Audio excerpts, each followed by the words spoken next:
sebagai opening kita di hari ini tentang KPPN dulu. Mungkin Ibu Kepala Kantor KPPN Pelaihari bisa menjelaskan sedikit dulu nih Bu. KPPN itu apa sih Bu sebenarnya dan apa tugas pokok dan fungsinya di sana? Jadi biar masyarakat kita tahu dulu, kenal dulu nih Bu ya, biar mereka bisa tambah sayang nih sama KPPN kalau udah kenal. Monggo silahkan Ibu Rohmiati. Baik, terima kasih Mbak Eta. Sebelumnya mungkin saya perkenalkan diri dulu ya. Siap. Atau kalau saya ini dulu, saya sapa dulu para pendengar Radio Tuntang Pandang. Selamat pagi. Assalamualaikum warahmatullahi wabarakatuh. Kembali pada hari ini KPPN hadir di sini ya. Sebelumnya memang kita ada kegiatan sebenarnya rutin ya. Rutin kita mau siaran 3 bulan sekali. Cuma karena kemarin kondisinya memang kita dibatasi untuk mengadakan kegiatan yang sifatnya tatap muka, maka baru kali ini kita hadir kembali. Nah, pada pagi hari ini saya ditemani atau dikawal oleh Pak Andi Khairul Anam sebagai Kepala Seksi Pencairan Dana dan Manajemen Satker, dan juga Mas Sony Mobe sebagai pejabat fungsional di KPPN Pelaihari. Baik, mungkin perkenalan saya itu dulu. Yang selanjutnya akan saya sampaikan terkait tugas dan fungsi KPPN Pelaihari. Yang pertama, KPPN Pelaihari, KPPN itu merupakan salah satu instansi vertikal di Kementerian Keuangan yang bertanggung jawab langsung kepada Kepala Kantor Wilayah Direktorat Jenderal Perbendaharaan. Dalam hal ini kami bertanggung jawab kepada Kantor Wilayah Direktur Jenderal Perbendaharaan Provinsi Kalimantan Selatan. Nah, itu dan tugas fungsi utama kita adalah penyaluran dan pencatatan ataupun pelaporan dana APBN, penyaluran APBN. Nah, ini di kami itu sebagai kuasa BUN itu tugas penyaluran APBN. Kami berhubungan dengan pihak-pihak Pemda dan juga Satker di kementerian. Satker. Ya, jadi fungsinya adalah kepada lebih pada penyaluran dan pencatatan dana yang berasal dari anggaran belanja pendapatan negara, Bu ya. Betul. Baik. Dan mungkin bisa dijelaskan Bu, di KPPN ini ada berapa bidang seperti itu?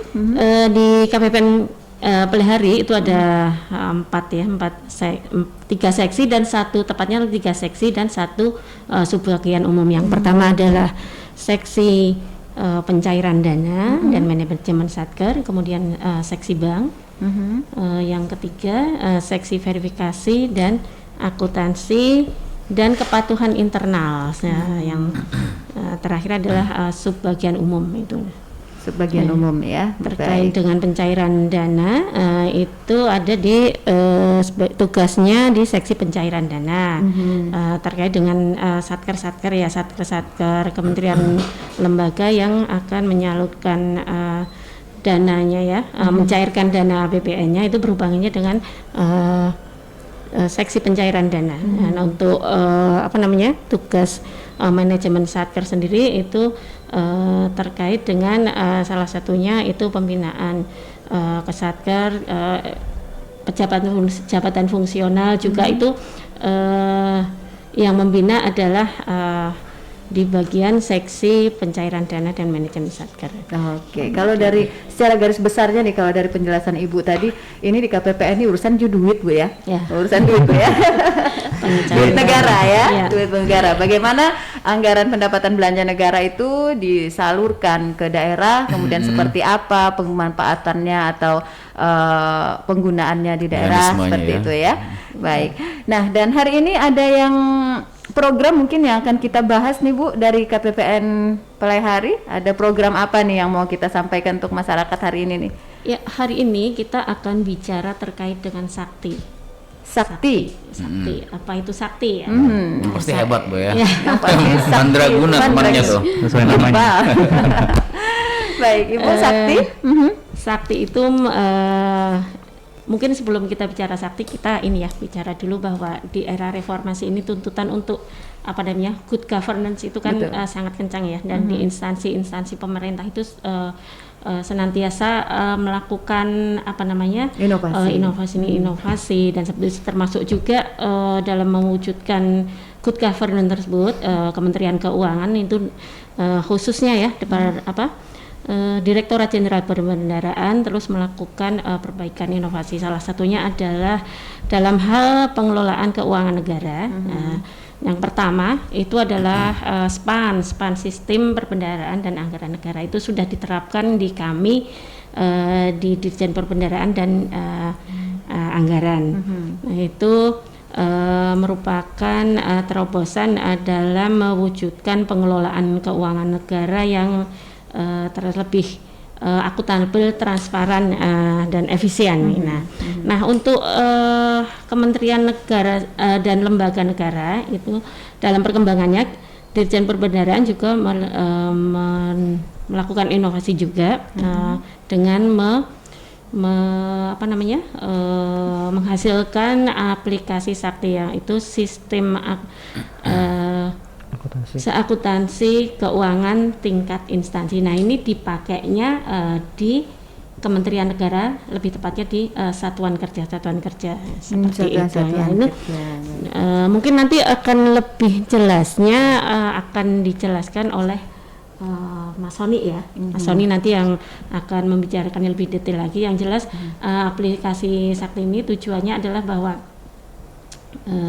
tujuan yang kami ingin capai adalah bahwa dengan aplikasi Sakti itu pengelolaan keuangan negara akan lebih efisien, karena yang sebelumnya ada beberapa aplikasi yang dipegang oleh satuan kerja, ini nanti semuanya akan dijadikan satu di aplikasi Sakti ini. Jadi dan database-nya juga yang semulanya tersebar di beberapa aplikasi nanti akan jadi satu di situ. Jadi memang akan menjadi lebih efisien ya, dan transparansi keamanannya juga seperti itu. Ya baik. Yang pasti kita sekarang sudah berada di era digital ya Ibu ya, dan tentu saja setiap instansi pemerintah itu harus selalu melakukan terobosan-terobosan untuk seperti yang Ibu sampaikan tadi, untuk mewujudkan good governance, dan itu akan terus berkembang terus ya, sehingga seperti aplikasi Sakti ini juga, ini kan merupakan pengembangan dari aplikasi-aplikasi yang sudah ada, sehingga dia bisa menjadi lebih efisien, lebih mudah digunakan, dan tentunya lebih mudah untuk dipertanggungjawabkan. Baik, kita langsung saja ke aplikasi Sakti dengan Mas Hairul Anam atau dengan ya. Baik, siapa yang duluan nih? Mungkin sebelum masuk ke aplikasi Sakti, kita mungkin sekilas ini ya ingin menginformasikan kepada masyarakat di Tanah Laut ini tentang progres pelaksanaan di kami dulu. Nanti sekilas mau dipaparkan oleh Pak Anam, dan selanjutnya baru nanti kita masuk ke Sakti. Baik, silahkan untuk Pak Anam, mungkin untuk pencapaian-pencapaian yang sudah diraih oleh KPPN Plehari hingga ke triwulan saat ini, mungkin bisa dijelaskan dulu. Boleh, terima kasih kesempatannya Mbak Ita, rekan dengar radio Tuntung Pandang ya. Jadi saya akan sedikit mengulang ya, kalau orang bilang Kementerian Keuangan itu atau KPPN itu pasti banyak orang yang tahunya itu kantor pajak gitu. Kantor pajak atau mungkin kantor bea cukai kalau ada di kabupatennya. Tapi Kementerian Keuangan itu ada satu lagi namanya KPPN, yaitu Kantor Pelayanan Perbendaharaan Negara. Tugasnya apa? Nah itu gampangannya begini, kalau ada kantor kantor yang pemerintah pusat ya, misalnya kayak kepolisian atau mungkin kejaksaan dan sebagainya, itu pasti ada KPPN di situ gitu ya, yang bertugas untuk menyalurkan APBN. Nah intinya seperti itu, dan kali saya boleh langsung aja ke angka-angka ya. Jadi total pagu anggaran yang dikelola KPPN Plehari ini ya, termasuk juga dana perimbangan itu ada 539,99 miliar. Nah ini total yang jadi anggarannya yang dikelola KPPN itu baik yang dimiliki oleh satuan kerja dan juga dana desa dan dak fisik itu sebesar 539. Nah terus Terus untuk sampai saat ini ya, realisasi sampai kemarin itu sudah sampai 70%, yaitu sampai 379 miliar ya. Terus dan kemudian nah ini saya sedikit cerita tentang dana perimbangan ya, mungkin bagi rekan pendengar yang belum tahu ya. Kalau dana perimbangan itu intinya gampangnya itulah porsi APBN yang dikasih ke APBD gitu ya. Seperti itu. Intinya gampangnya seperti itu. Nah itu terus, nah ini kalau saya lihat ini Kabupaten Tanah Laut ini mendapat alokasi dana perimbangan total itu adalah 1,1 triliun. Nah itu lumayan besar. Jadi bisa bisa dilihat ya, mungkin di internet mungkin bisa dilihat totalnya ini yang terbuka Bu di websitenya Kementerian Keuangan. Sedangkan khusus untuk yang ditangani KPPN sendiri itu adalah dana alokasi fisik dan dana desa ya. Untuk pagu tahun ini untuk dana alokasi khusus fisik itu adalah 81,5 miliar. Sedangkan dana desanya adalah 110 miliar. Nah ini sampai saat ini sudah sekitar 70% ya, 70% sudah salur ke APBD. Sudah tersalur. Nah, salur APBD. Nah itu salah satu tugas KPPN itu adalah itu. Nah terus kemudian untuk sedikit saya aplikasi Sakti ya. Aplikasi Sakti itu gampangannya adalah perubahan drastisnya adalah itu sudah online, online di seluruh nasional. Jadi sama ya seperti kalau kita gampang aja aplikasi marketplace itu ya, marketplace yang ada ini ya itu sudah online. Jadi begitu misalnya APBN di sini sudah salur gitu ya, sudah bersalur, nah itu kantor pusat kan sudah tahu kalau dana ini sudah salur atau belum. Jadi ini sudah online, tidak seperti dulu yang harus diinstal di masing-masing komputer gitu ya. Masing-masing komputer kan repot nanti kita tidak real time, tidak online. Betul. Tapi ini sudah kita kantor pusat sudah membuat sistem sedemikian rupa, jadi nanti kita akan terkonek dengan sekitar 22.000 satuan kerja di seluruh Indonesia dan mungkin sekitar 500-an kabupaten kota seluruh Indonesia. Jadi itu real time nanti bisa diketahui oleh kantor pusat Kementerian Keuangan. Nanti itu data-datanya sudah ada. Kalau yang lalu mungkin nggak real time betul ya, mungkin harus istilahnya itu datanya harus dikirim dari Satker ke KPPN. Nah itu baru ketahuan. Nah, kalau sekarang nggak, sudah full online. Sudah full online ya. Baik. Nih kalau kita berbicara nih soal duit nih Mas ya, soal anggaran-anggaran yang Mas Hairul Anam sampaikan tadi. Dari dana APBN ini untuk penggunaannya sendiri itu di kabupaten itu seperti apa Mas? Dan mungkin yang perlu diketahui juga oleh masyarakat kita ya.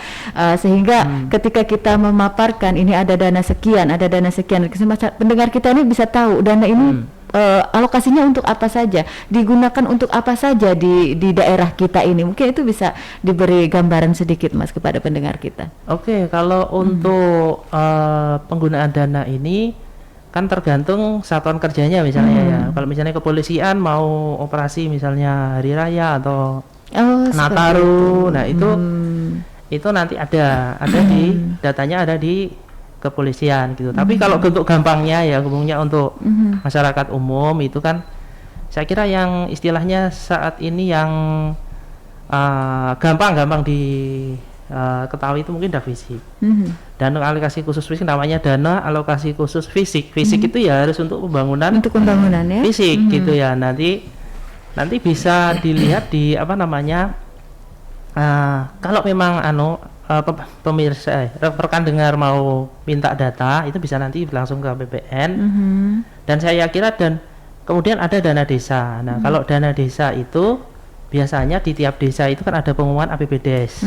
Nah APBDes itu bisa dilihat di situ Bu, apa untuk membangun jalan tani atau untuk membangun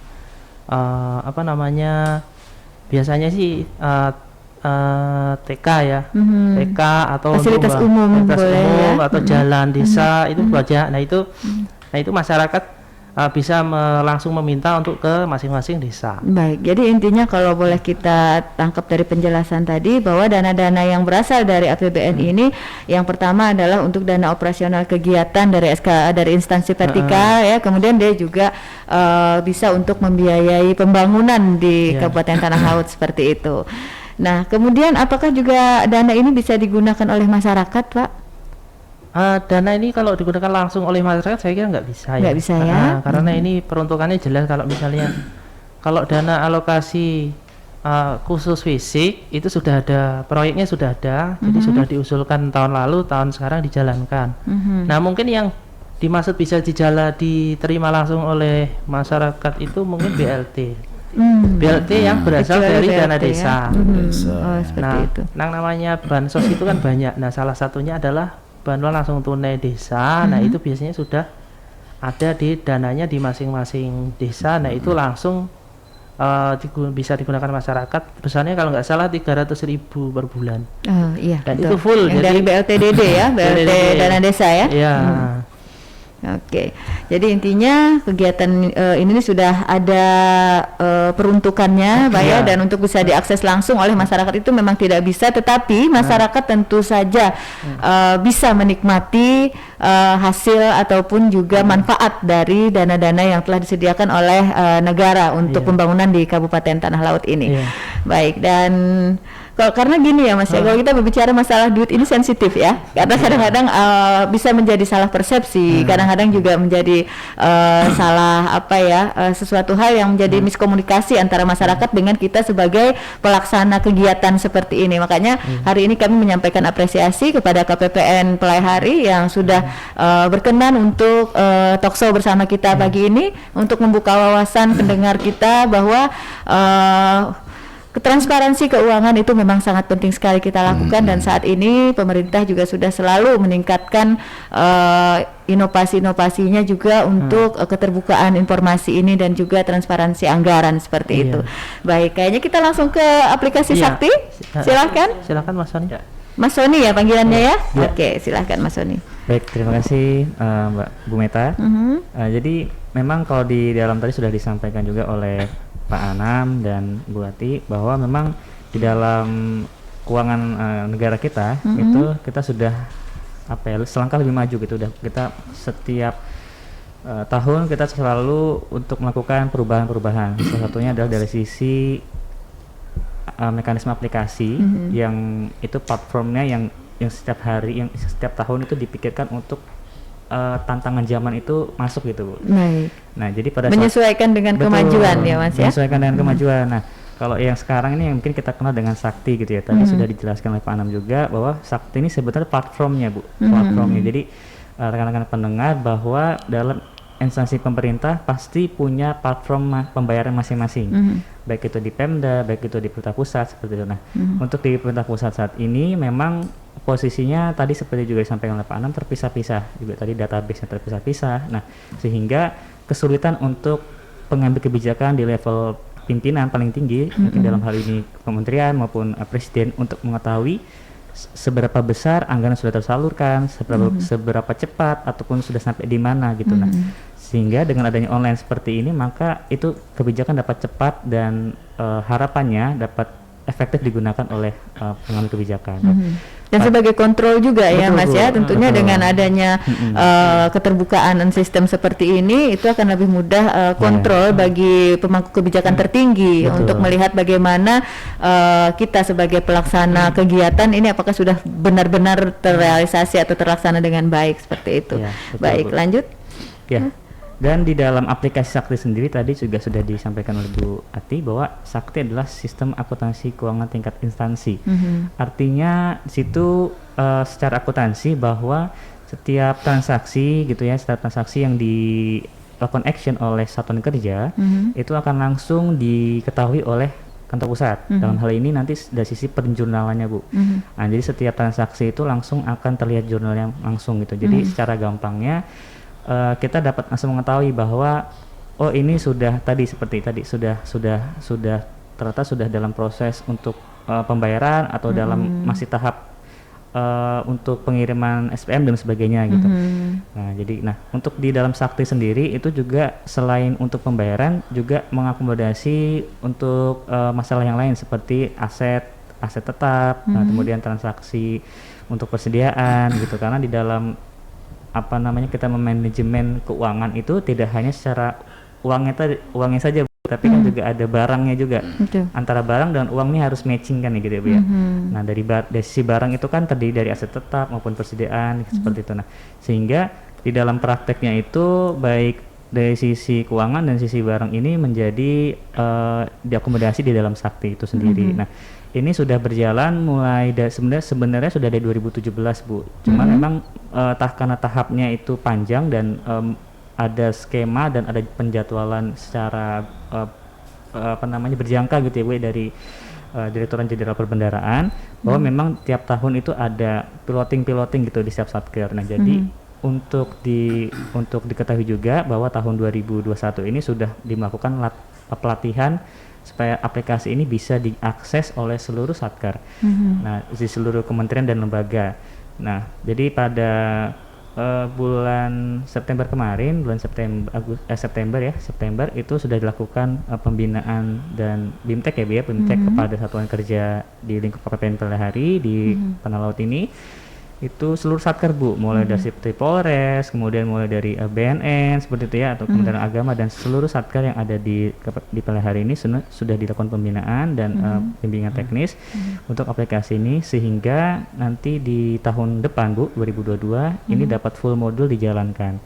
Nah jika sudah full modul maka harapannya masalah-masalah teknis yang ada di dalam keuangan terkait dengan aplikasi itu dapat minimum dihilangkan gitu ya, minimum ditekan, sehingga nanti proses penyaluran anggaran itu secara nasional itu dapat lancar gitu Bu, dan dapat pengambil kebijakan dapat lebih cepat untuk mengambil langkah-langkahnya gitu Bu, terutama untuk saat ini kan situasi sedang ibaratnya kita semua bersama sedang merasakan ya Bu ya, sedang merasakan pandemi ini kan dari sisi ekonomi juga kan. Nah oleh karena itu adanya aplikasi Sakti ini diharapkan dapat mendorong upaya percepatan juga terkait dengan pembangunan ya dari sisi aplikasi seperti itu. Baik, dan apakah Sakti ini juga bisa diakses oleh masyarakat Mas? Artinya ketika masyarakat ingin tahu sudah seberapa besar nih anggaran belanja negara digunakan, kemudian peruntukannya untuk apa saja, apakah itu juga bisa diakses oleh masyarakat atau hanya merupakan sebuah aplikasi yang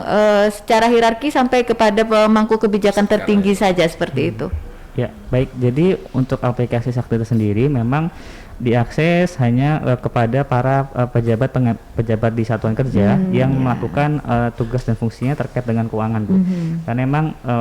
Karena memang sekalipun dari data publik, tetapi kan dalam pelaksanaannya tetap harus ada peran dan tanggung jawab daripada pejabat terkait seperti itu.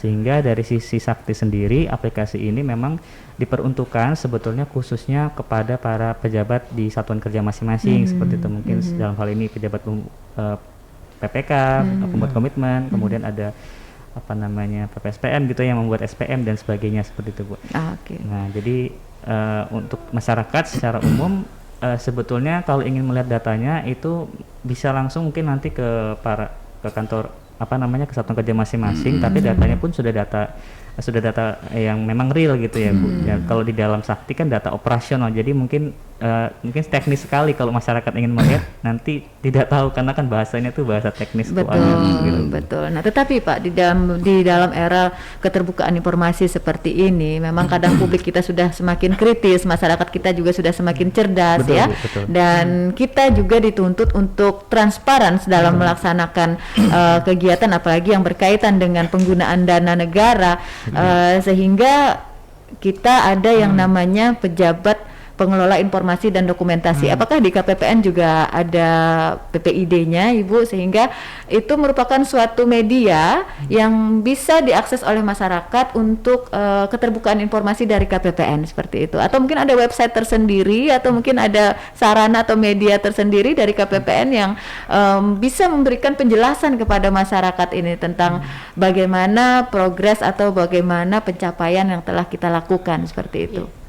kita ada ya Bu ya, di KPPN memang ada untuk pengelola informasi ini ada. Jika memang ada yang membutuhkan, biasanya kan minta informasi kita layani juga gitu. Sebatas itu memang informasinya kan ada level-levelnya yang bisa ada informasi yang harus dikecualikan, ada yang rahasia dengan pengertian seperti itu. Tapi kita memang di Kementerian Keuangan itu memang ada sampai ke level KPPN ada ya. Intinya memang kita selalu terbuka dengan informasi, tetapi kita juga harus berhati-hati ya untuk penggunaan informasi, karena kita juga khawatir kalau terjadi penyalahgunaan informasi seperti itu. Dan mungkin untuk KPPN ini lebihnya ke satuan kerja ya, karena didasarkan kita ke balik bawah nih ya, informasi untuk masyarakat sendiri. Untuk KPPN ini sebenarnya banyak yang salah ya. Untuk masyarakat naon KPP sama KPPN ya. Orang banyak KPP, jadi mungkin saya yakin 1 atau 2 orang untuk ke KPPN itu ada yang ingin bayar pajak. Karena salah persepsi. Di KPPN ini mungkin bayar pajaknya, karena itu berkaitan dengan uang ya. Iya, betul sekali. Jadi banyak sekali. Mungkin selain dengan berhubungan dengan selain dengan satuan kerja, apakah juga dengan bermitra kerja yang lain KPPN? Pemda juga, masyarakat juga yang ingin konfirmasi penerimaan itu juga ada. Mungkin bank pemerintah, kantor pos. Cuma lebih banyaknya kita ke ini ya. Satuan kerja dan Pemda. Berarti kalau untuk ke BUMN enggak Bu ya? Tidak kayak BUMN atau BUMD ya.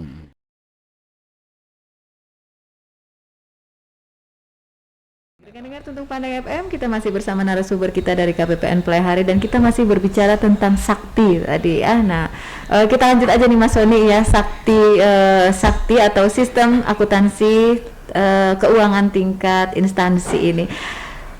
Bisa dijelaskan lagi tadi di situ juga mengenai tentang aset katanya ya Mas ya. Nah, untuk aset ini mungkin bisa dijelaskan nih kalau di dalam aplikasi Sakti ini seperti apa, kemudian juga bentuknya juga seperti apa, penggunaan atau kegunaannya untuk apa seperti itu? Oh ya, baik. Terima kasih Bu Meta. Mungkin pertama tadi merevisi tadi ya. Tadi saya salah sebut. Tadi Sakti itu sistem aplikasi keuangan tingkat instansi. Betul. Jadi aplikasi keuangan tingkat instansi. Nah, terkait dengan aset sendiri di dalam Sakti itu merekam setiap transaksi Bu. Jadi misalnya transaksi yang berbentuk aset. Misalnya kita Satker ada melakukan pembangunan gedung gitu ya. Nah, itu kan secara keuangan sudah dicairkan, tetapi kan secara aset perlu direkam juga. Nah, sehingga di dalam Sakti itu ada 8 modul Bu. 8 modul mulai dari modul administrasi, modul pembayaran, modul pelaksanaan, modul pelaporan sampai dengan modul aset tetap dan kesediaan dan sebagainya. Nah, di dalam modul-modul tersebut tadi di dalam aset tetap khususnya itu dia akan merekam untuk yang sisi asetnya Bu. Jadi misalnya dalam tadi konteksnya misalnya bangun gedung gitu ya Bu ya. Nanti kan secara keuangannya kan sudah direkam di pembayaran, tetapi secara aset dia akan direkam, barangnya itu direkam di modul aset. Dalam bentuk foto, video seperti itu? Dalam bentuk transaksi yang berupa dokumen fisiknya Bu. Dokumen fisik pengadaannya ya. Jadi dokumen BAST-nya ya. Kontraknya. Betul. Seperti itu. Karena kan setiap pembangunan gedung ataupun setiap kita membeli barang gitu ya, itu kan ada berita acara serah terima. Nah, berita acara serah terima tersebut akan menjadi dasar untuk dicatat di dalam aset tetap seperti itu Bu, sehingga dalam sisi akuntabilitas itu tetap terjaga. Nah, karena kan untuk nanti dalam hal pelaporan, nanti kan ujung-ujung daripada Sakti ini adalah tetap di pelaporan Bu. Jadi satu siklus mulai dari perencanaan, pelaksanaan, pembayaran sampai dengan pelaporan. Nah, nanti dari sisi pelaporan nanti muaranya adalah untuk setiap aset tetap tersebut nanti akan menjadi bahan untuk pelaporan nanti untuk di dalam neraca keuangan Bu, seperti itu. Dan aset itu menjadi aset negara ya Mas ya? Iya betul Bu, menjadi barang milik negara ya, BMN seperti itu. Nah, jadi pengertian kita untuk aset yang tersedia di dalam sistem aplikasi ini adalah bagaimana kita mendokumentasikan fisik dari pembangunan tersebut ya, baik itu dari administrasinya, mungkin juga foto-foto kegiatannya juga masuk ya Mas ya? Kalau baik, kalau untuk foto-foto memang tidak dimasukkan Bu, itu kan disimpan di dalam dokumen Satker. Nah, yang disampaikan di dalam Sakti cukup untuk nomor dan tanggal berita acara serah terima, kemudian secara tertulis saja Bu begitu. Jadi nanti untuk secara penyimpanan fisik maupun dokumentasi foto tadi itu di Satker ya, di satuan kerja masing-masing. Seperti itu ya, karena mungkin di sistem aplikasi ini dia hanya merupakan suatu sistem yang bersifat rekapitulasi ya dari setiap kegiatan. Mungkin ilustrasinya aja gampangannya ya Bu. Contohnya misalnya satuan kerja melakukan belanja modal gitu kan, menghasilkan misalnya gedung gitu ya. Kalau sebelum ada aplikasi Sakti itu harus direkam juga di aplikasi yang namanya BMN, barang milik negara. Nah, kalau untuk di Sakti ini ketika Satker mencatat SP2D atau mencatat belanja modal tadi, otomatis di modul pelaporan itu akan tercatat juga asetnya apa gitu, akan terbentuk gitu loh pelaporannya ya, nanti akhirnya akan dilaporkan. Nah itu sebenarnya seperti itu ilustrasinya. Jadi bukan dalam arti nanti foto kegiatannya atau enggak, tapi pencatatannya. Pencatatan modul aset itu pencatatan asetnya. Otomatis dengan satu transaksi yang diinput Satker belanja modal tadi, di laporan keuangannya akan terlihat belanja modal, kemudian di modul pelaporan akan tercatat asetnya sebagai apa, misalnya gedung gitu, gedung dan bangunan seperti itu. Ilustrasinya seperti itu ya. Baik. Nah, ini juga membuka wawasan kita ya rekan dengar Tuntung Pandang akan apa saja yang tersedia di dalam sistem aplikasi kinerja tingkat instansi ini. Nah, mungkin ada hal-hal lain lagi Mas Sony selain apa yang Mas sampaikan tadi ini, apalagi mungkin yang bisa kita ketahui dari aplikasi Sakti ini? Ya, jadi memang dalam aplikasi Sakti ini pada saat ini memang dalam perkembangan gitu ya Bu ya, dalam perkembangan, dan nanti rencananya pada tahun depan memang akan diimplementasikan kepada seluruh satuan kerja secara full modul. Tadi sudah saya sampaikan ada 8 modul. Nah, sehingga nanti dalam pada tahun depan nanti terutama pada pembayaran gaji induk Januari nanti sudah mulai akan melakukan menggunakan Sakti, diawali transaksinya dengan pembayaran gaji di Januari gitu Bu. Nah, nanti untuk kedepannya memang diharapkan untuk seluruh transaksi pembayaran nanti menggunakan aplikasi Sakti gitu, sehingga nanti secara akuntabilitas itu dapat lebih meningkat seperti itu Bu. Oke, nah dalam perjalanannya nih Pak untuk pelaksanaannya ini, apakah ada kendala yang dirasakan? Karena ini yang namanya kita selalu berkenalan dengan hal baru, itu tentu saja harus ada penyesuaian dan lain sebagainya ya. Nah, apakah ada kendala yang dirasakan nih dalam pelaksanaannya untuk menggunakan si Sakti ini nih Mas? Memang kalau sesuai namanya Sakti, tapi juga pasti ada kendalanya gitu ya Bu.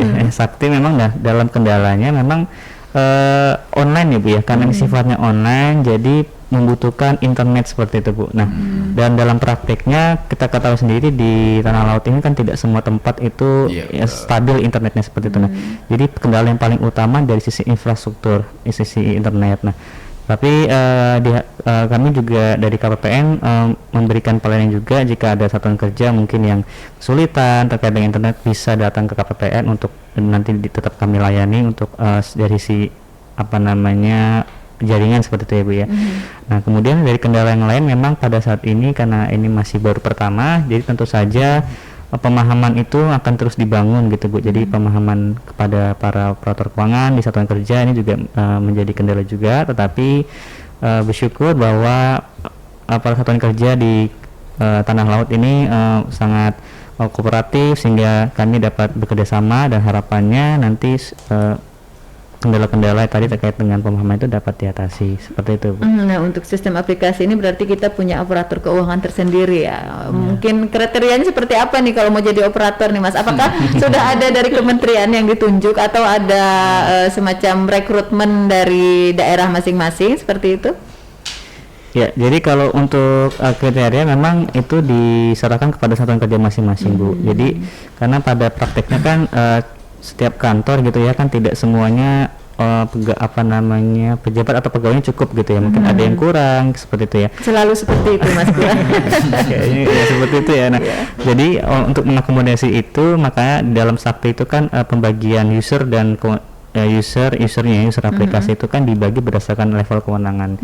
Jadi ada 4 kewenangan sebagai admin, kemudian kewenangan sebagai validasi, kewenangan sebagai operator, dan kewenangan sebagai approver atau persetujuan. Nah, jadi 4 kewenangan ini nanti yang secara teknis ya, tadi teknis dibagi menjadi 4 kewenangan.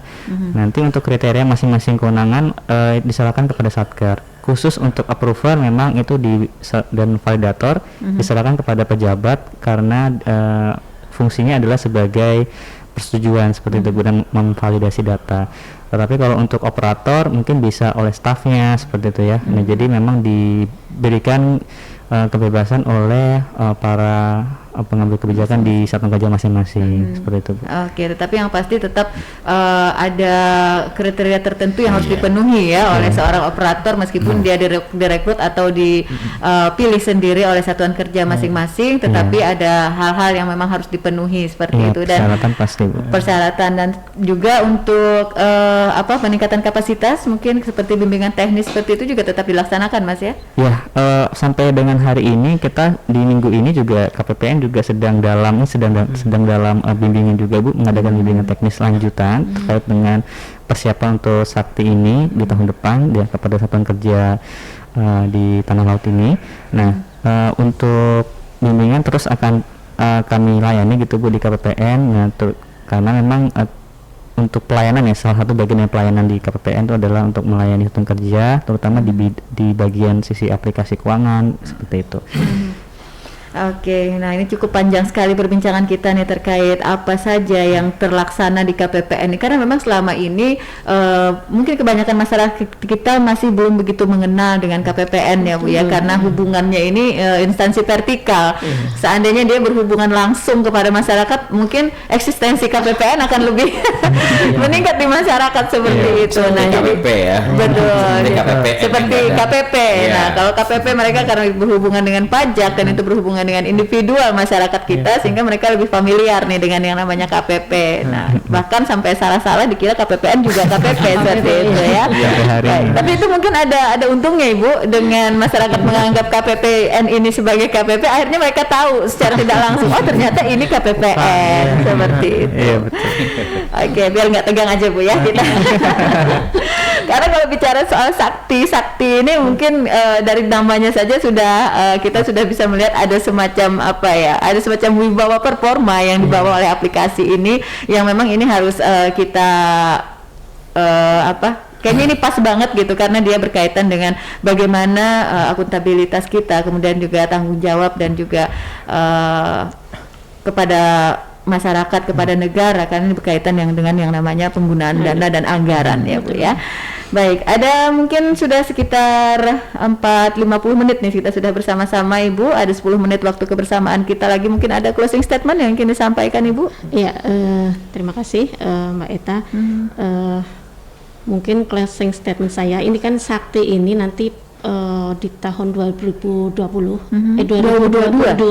ya, itu kan akan diterapkan secara full ya ke semua satker di seluruh Indonesia. Jadi mungkin harapan saya ini komitmen daripada pimpinan yang ada di satker untuk mendukung penuh pelaksanaan ataupun implementasi Sakti ini, karena banyak hal ya yang tentunya bisa mendukung suksesnya implementasi Sakti sendiri. Salah satunya adalah kesiapan SDM. Kita maklum juga ya, mungkin banyak satker yang terbatas SDM-nya, namun tetap harus harus dipersiapkan dengan sungguh-sungguh kesiapan mereka, kapasitas mereka dalam nanti mengoperasikan Sakti ini, sehingga nanti ketika sudah roll out sudah tidak ada lagi kendala-kendala yang berarti gitu. Kami juga di KPPN sangat terbuka dan sangat terbuka apabila memang ada kendala-kendala di lapangan.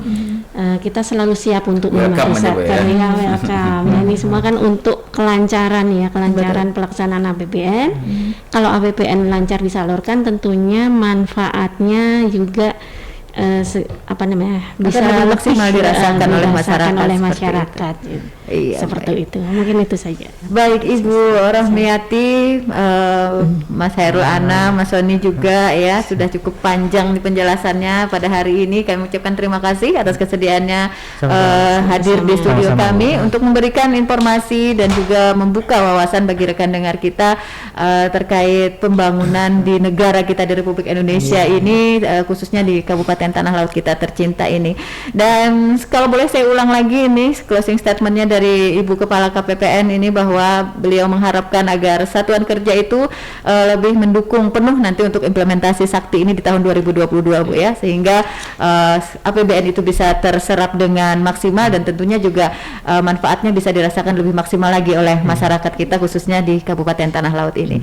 Ya baik rekan dengar Tuntung Pandang FM, demikian edisi Tanah Laut menyapa kita pada hari ini dengan narasumber kita dari Kantor Pelayanan Perbendaharaan Negara Pelaihari.